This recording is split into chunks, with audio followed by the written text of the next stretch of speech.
आपल्या शरीरामध्ये सगळ्यात पॉवरफुल कोण आहे? डोळे आहेत. कारण आपण डोळ्यांनी पाहतो आणि मग त्याचा अंमल आपल्या अख्ख्या शरीरावर सगळ्या ज्ञानेंद्रियांवर होतो. म्हणून डावा आणि उजवा डोळा आपला धनस्थान आणि व्ययस्थान असं मानलं जातं. म्हणजे नेत्र डोळ्यामध्ये जर काही अडचणी आल्या तर सूर्य बिघडलेला आहे असं आपण म्हणतो. आणि सूर्याच्या जे उगवणं आणि मावळणं आहे त्याच्यावर आपल्या जन्माच्या वेळा ठरलेल्या असतात. म्हणजे सकाळी 6 ते 8 हे लग्नस्थान, 8 ते 10 व्ययस्थान. सूर्याचं स्थान बघताना ते अँटी क्लॉकवाईज बघतो, पण कुंडलीचं स्थान पाहताना ती अँटी क्लॉकवाईज.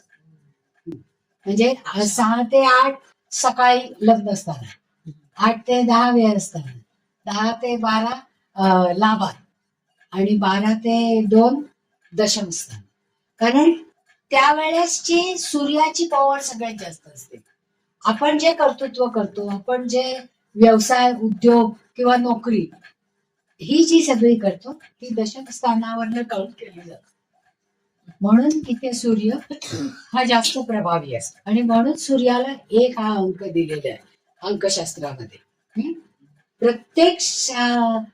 प्रत्येक माणूस आपल्या बरोबर 1 अंक असावा असं जास्तीत जास्त विचार करतो. म्हणजे आता 1900 सालामध्ये ज्यांचा जन्म झाला त्यांना 1 नंबर ऑटोमॅटिक मिळालेला आहे, पण 2000 मध्ये ज्यांचा जन्म झाला त्यांना नाही 1 अंक मिळाले. हो की नाही? मग त्यांच्यामध्ये चंद्राचा अंमल जास्त आहे. म्हणून बघ ही 2000 ची पिढी बघ खूप अस्थिर आहे. म्हणजे त्यांना त्यांचे विचार सुद्धा मांडता येत नाही. म्हणजे आपल्याला त्याच्यावरनं सूर्याच्या महतीची कल्पना येते.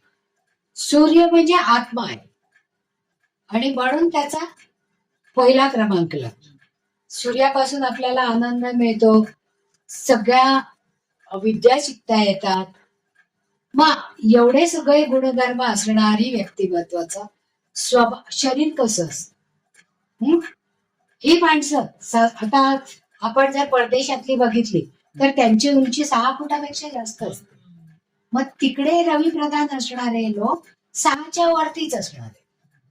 आपल्याकडे रवी प्रधान असणारे लोक 5:45 पासून 6 पर्यंत किंवा 5:09 पासून 6:02 पर्यंत जातात. कारण जसं जसं हवामान असेल त्याप्रमाणे ही शरीर यष्टी ठरते. हे लोक अतिशय महत्वाकांक्षी असतात.